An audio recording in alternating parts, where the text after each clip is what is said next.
जय श्री राधे कृष्ण। आप सभी का हमारे YouTube चैनल पे बहुत बहुत स्वागत है।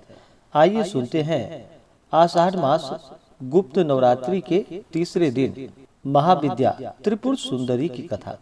जो भी भक्त सच्ची श्रद्धा के साथ नियम और निष्ठा के साथ गुप्त नवरात्रि का व्रत करते हैं, इस दौरान माता 10 महाविद्याओं का पूजन करते हैं, कथा श्रवण करते हैं, दुर्गा सप्तशती का पाठ या श्रवण करते हैं तो उनके सभी प्रकार के दुख और कष्ट दूर होते हैं तथा सुख और समृद्धि की प्राप्ति होती है। नवरात्रि का व्रत वर्ष में 4 बार मनाया जाता है, 2 गुप्त नवरात्रि के रूप में और 2 प्राकट्य नवरात्रि के रूप में।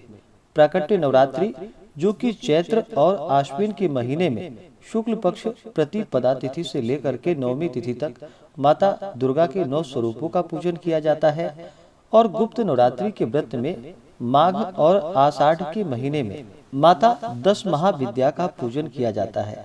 गुप्त नवरात्रि के तीसरे दिन जो कि आद्य महाविद्या त्रिपुर सुंदरी का होता है, देवी त्रिपुर सुंदरी अनुपम सौंदर्य, भक्तों को अभय प्रदान करने वाली, यौवन युक्त और तीनों लोकों में विराजमान है और उन्हें कई नामों से भी जाना जाता है। इन्हें राजराजेश्वरी, बाला, ललिता, मीनाक्षी, कामाक्षी, शताक्षी, कामेश्वरी भी कहा जाता है। अपनी सुंदरता और मोहकता से देवासुर संग्राम में असुरों को वश में कर लिया था। कहते हैं कि त्रिपुर सुंदरी की आराधना करने वाले भक्तों को लौकिक और पारलौकिक शक्तियां प्राप्त होती है। देवी पुराण में माता की बहुत सी शक्तियों के बारे में बतलाई गई है।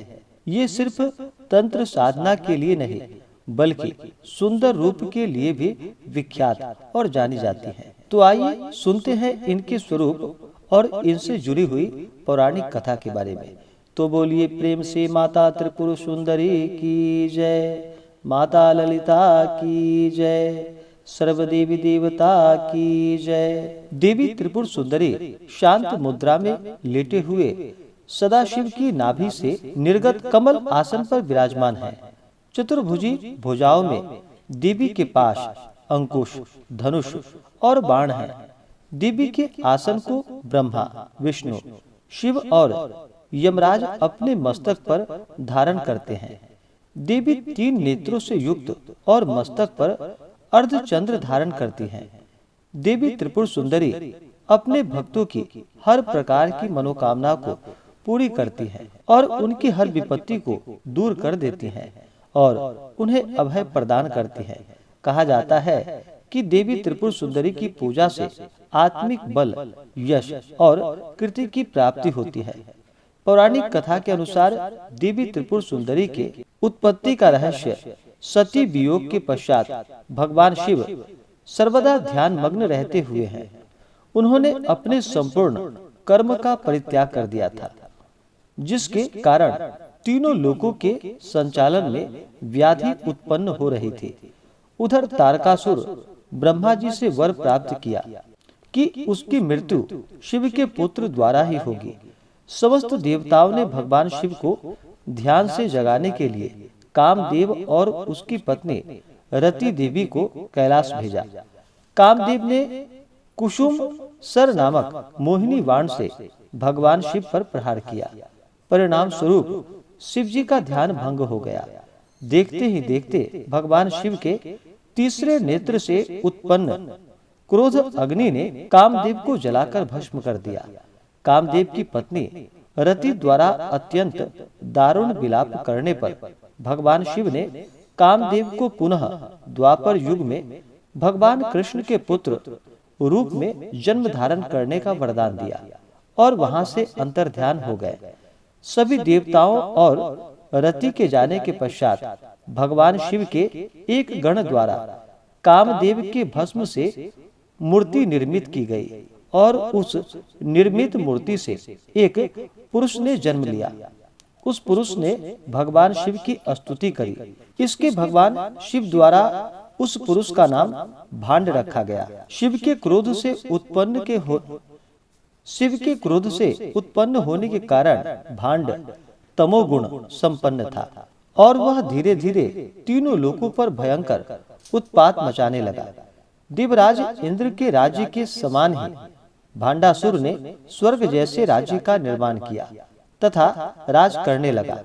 तदंतर भांडासुर ने स्वर्गलोक पर आक्रमण कर देवराज इंद्र और स्वर्ग राज्य को चारों ओर से घेर लिया। भयभीत इंद्र नारद मुनि की शरण में गए और इस समस्या के निवारण का उपाय पूछा। देव ऋषि नारद ने आद्या शक्ति की यथाविधि अपने रक्त तथा मांस से आराधना करने का परामर्श दिया।